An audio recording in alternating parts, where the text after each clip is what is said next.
Hello, it's Hande Begüm Bumin Doyduk. Welcome to Writing Professional Reports Part 2. In this part, we will be defining what a report is and see different types of reports. Reports connect time and space. It enables formal and valid connection among people, place, and time. Business reports should be accurate, clear, complete, convenient, relevant, and unbiased. Report writing uses some of the writing skills you have already acquired. You will structure your paragraphs and reference your ideas just as you have been doing in your essays.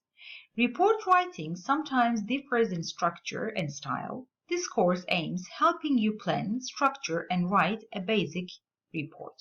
Let's see different types of reports. Reports differ based on some factors such as formality, frequency, length, purpose, source, and target. Let's see them now. Depending on the formality, there are two types of reports, informal and formal reports. Informal reports, they are prepared as a routine internal report. They have informal tone and their introduction part is shorter. When we look at the formal reports, they are prepared as a special internal or external report, have more formal tone, and their introduction parts are longer. In terms of frequency, there are special reports prepared for unique situations, and form and organization of these reports are based on the purpose of the report. The routine reports are prepared for reoccurring events. They're organized in a standard way and their introduction parts are shorter. They require less introduction. In terms of length, there are short reports prepared in a letter, memo, or email format with less than 10 pages, and they usually are as a routine report. Long reports are prepared as manuscripts reports more than 10 pages and usually as in a special report format. In terms of purpose, there are informational reports and analytical reports, which we are going to see in further detail. Informational reports prepared to inform and educate the audience, have more formal tone and longer introduction parts. Analytical reports, on the other hand, are prepared to analyze data, draw conclusions, and make recommendations. Analytical reports can both be external or internal reports. In terms of source, authorized and voluntary reports, there are. Authorized reports are prepared with the request of someone, organized in order to satisfy the reader's, the audience wishes. Voluntary reports, prepared with the writer's own initiative, require more detailed purpose information, support, and background information.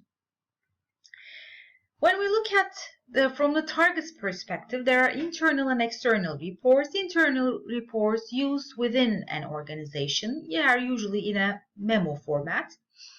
External reports are used by people who are outside the organization and they're often in letter format. Informational and analytical reports we talked about before in terms of the purpose of the report. Informational reports are for educating and informing, but not for persuading. Informational reports are basically for monitoring and controlling operations, implementing policies and procedures, complying with government regulations, and documenting process.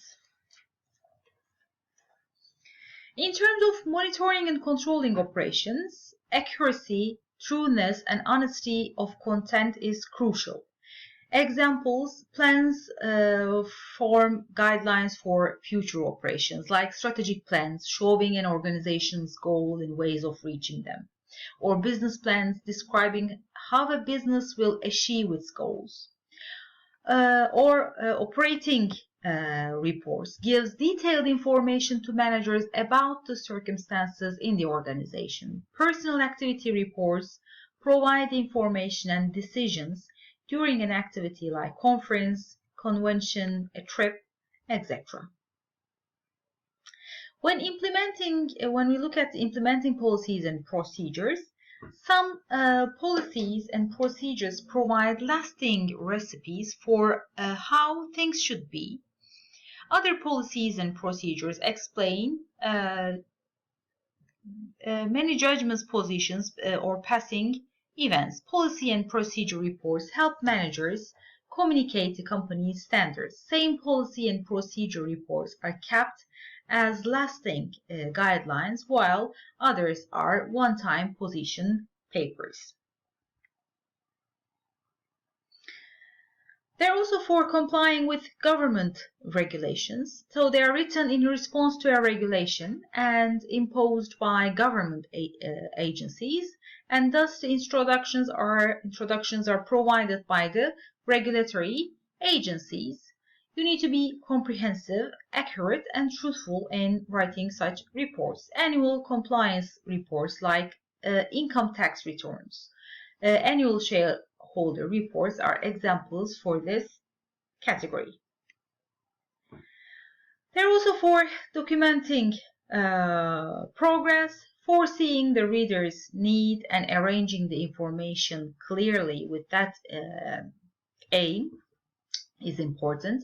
Interim progress reports provides information about the tasks accomplished, problems faced, or the future actions. Final reports wrap up the results and all of the accomplishment.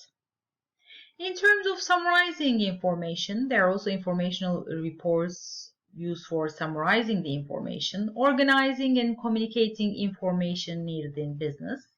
Steps for writing a summary report are first gathering the information, organizing that information, and presenting it. These reports should be accurate, comprehensive, balanced, and clear.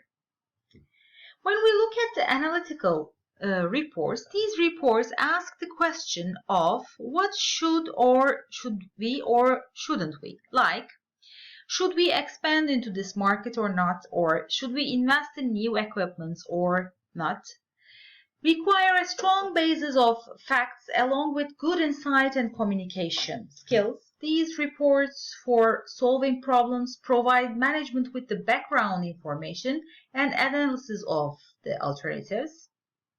Reports for justifying a project or action is a proposal to upper management from the lower or middle management for persuading the top management to approve a project or an action, or proposals for attaining new business or funding.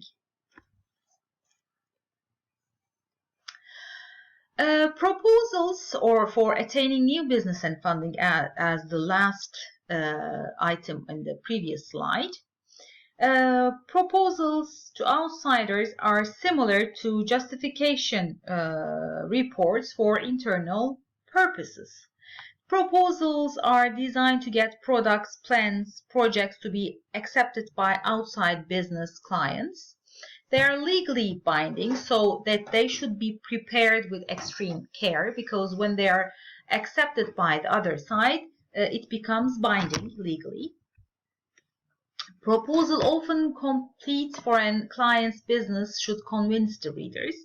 There are solicited proposals and unsolicited proposals. Solicited proposals are prepared at the request of the client, so they're demanded who needs something to be done.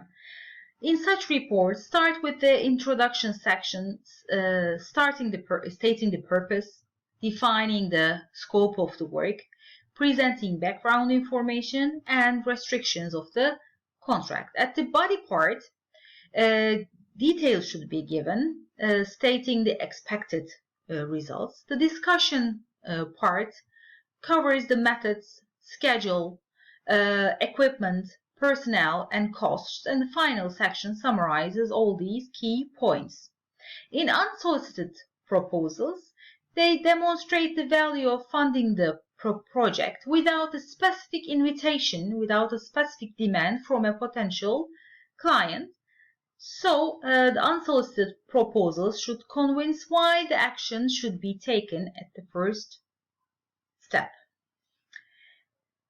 In our next part, in part 3, we will be seeing the different steps of writing a report and the analysis part of writing reports. Thank you for your participation.